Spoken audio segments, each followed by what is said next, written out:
So, the problem with comparing Nuts and Bolts to Zelda is, from what I'm seeing, it's a lot of saying in retrospect, hey, Nuts and Bolts is good now because Tears of the Kingdom is basically this.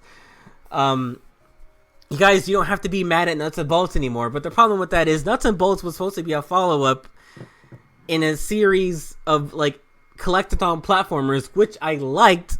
And then after Banjo-Tooie, you didn't hear anything about this series for a long time. And then there was that weird GBA game, but nobody cares about.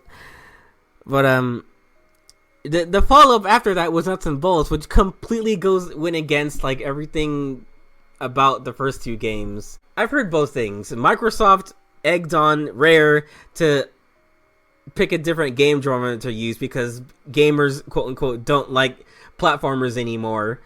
But then I also heard that the devs actually wanted to do something different with the series, but I don't buy that, because why would they make a new game and then alienate all their fans? The opening of the game finds Banjo and Kazooie just, like, out of touch with everything, and Logbox comes down and says, alright, let's get you back in shape by having you do mundane platformer shit. It's just like a straight line of collectibles.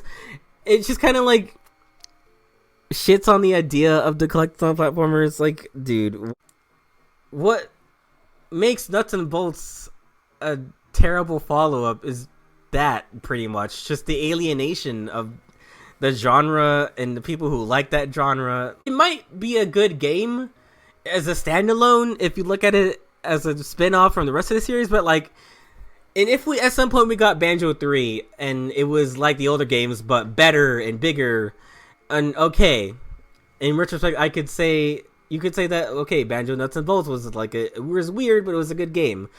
And people might say that now, but in my eyes it'll be forever a terrible follow-up to those first two games because of what I've said earlier.